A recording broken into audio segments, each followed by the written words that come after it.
Prashanrh Kumar here to discuss about 10th and social science topics. In that, today let us discuss about the post-independent India. So, 9th chapter of the history.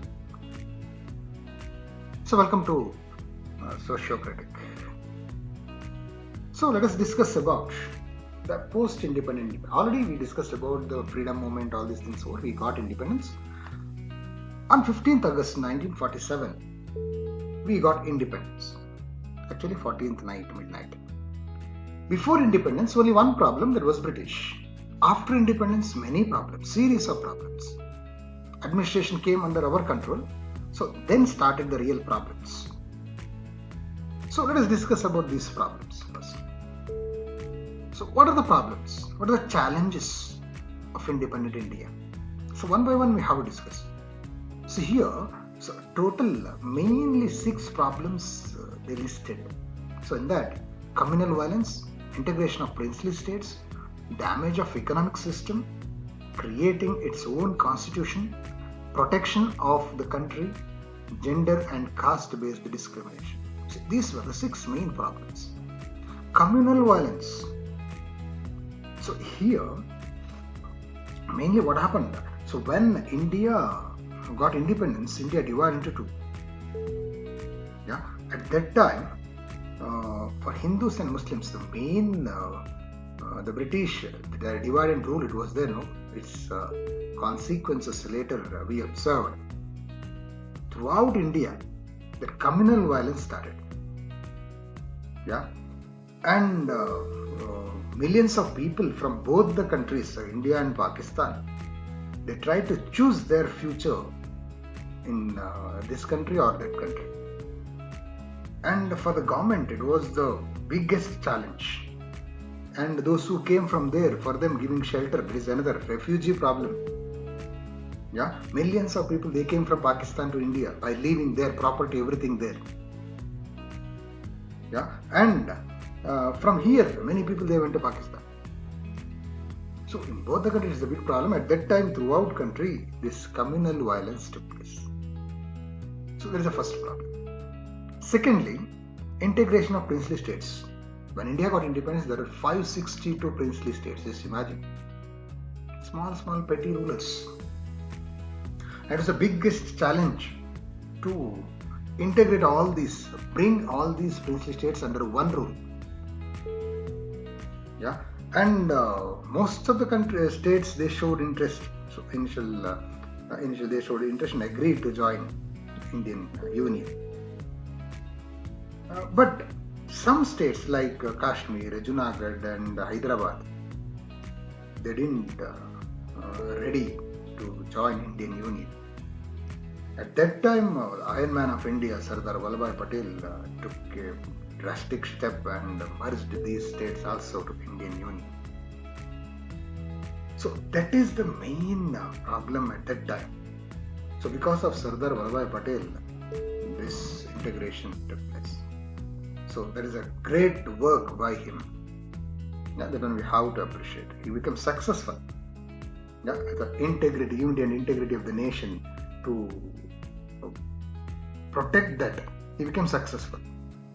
So that is the great work. So that is the integration of princely states, is another challenge. And damage to economic system. Here what happens, nearly 200 years the British ruled India. So there Dadabhai Naoroji, he advocated that drain theory. In the first lesson we discussed about this. In the drain theory, the Indian wealth flowing towards England in different methods, different ways. There in the form of unfavorable balance of trade, or in the form of salaries of the employees, so officials, etc., British officials, and their pensions, their property, whatever they earn, they will take that one to England. So in this way, wealth was flowing towards England. As a result, India becoming weak, economically weaker. So to rebuild that country is not so easy. Industrially strong country became agriculture-based country. They made, because they want raw materials for their industries, agro-based industries. That's why they converted India into agriculture country. So their economic problem, damage whatever it happened, the economic system, to rebuild that, reconstruct that. So it was not so easy. That was the biggest challenge. And another one, creating its own constitution. When we got administration, we have to prepare one constitution. What type of constitution, what type of government we need. So there, Dr. B.R. Ambedkar, he became the chairman of the drafting committee. He worked hard and he studied the constitutions of different countries and prepared, he drafted, that committee drafted the constitution of India, and finally they gave that one to the Indians. So special by taking all the best constitutions from the different constitutions, all the best one they have selected and gave a best constitution to India. And as a result, because of this strong constitution which enabled in strengthening of executive, legislature and judiciary, the three wings here. Yeah, so that is another challenge. And another one, protection of the country.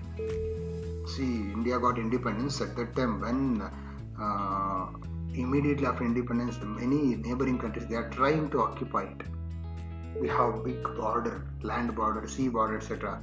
So it is the necessity of the country to protect ourselves. For that purpose, we have to strengthen the military forces.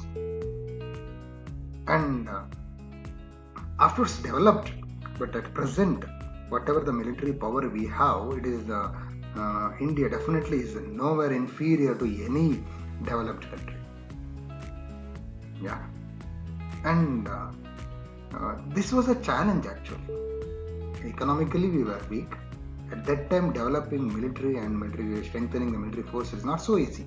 So it was another challenge. And gender and caste-based discrimination.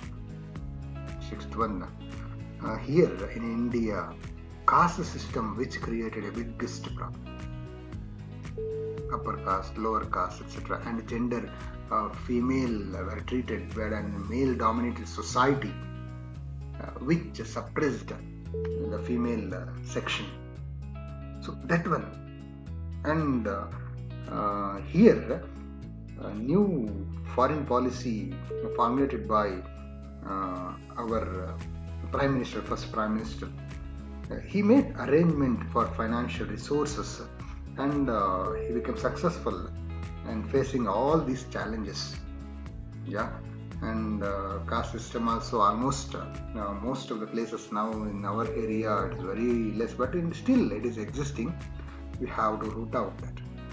So these were the challenges faced by India after independence. Let's discuss one by one.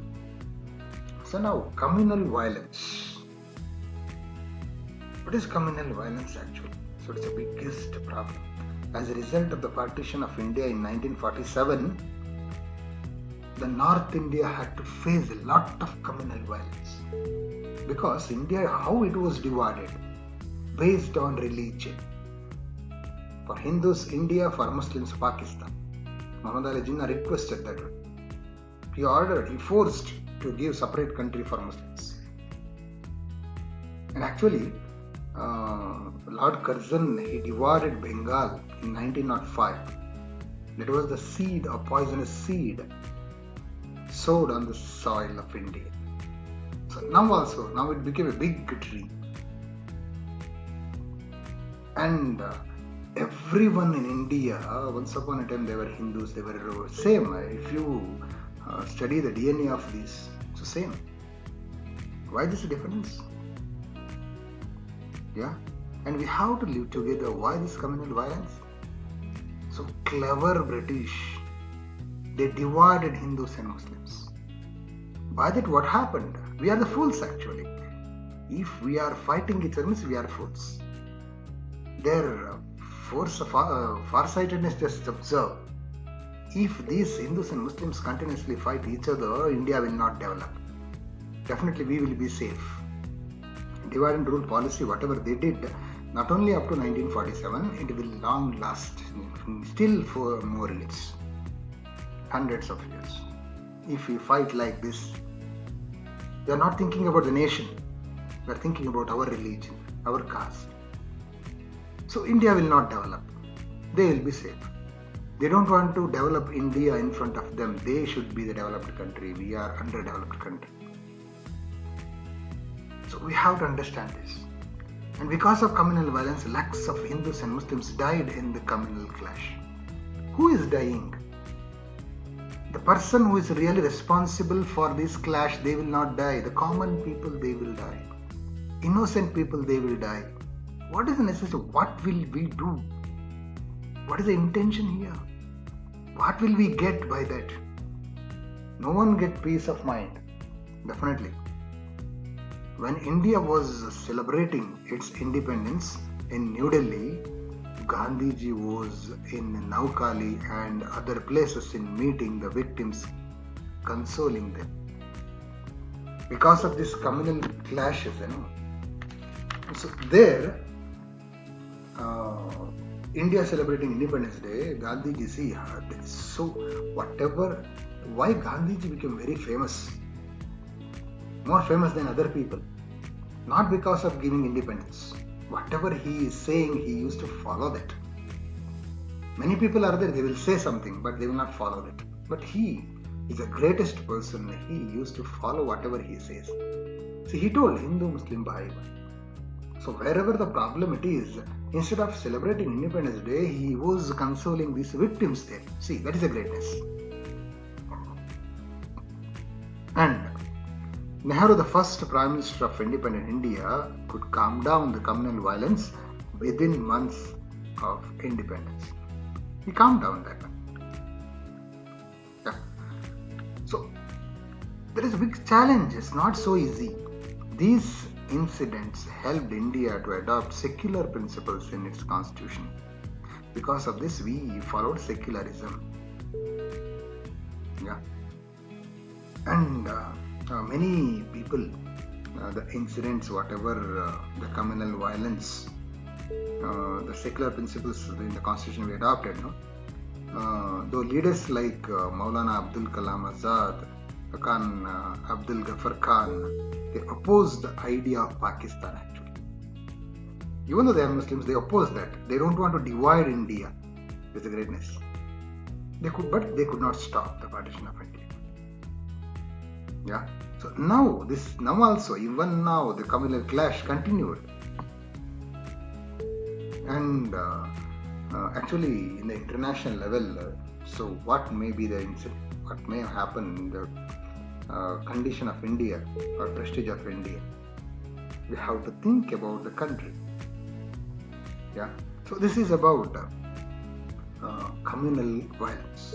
Next, another problem is the refugee crisis. Who are refugees?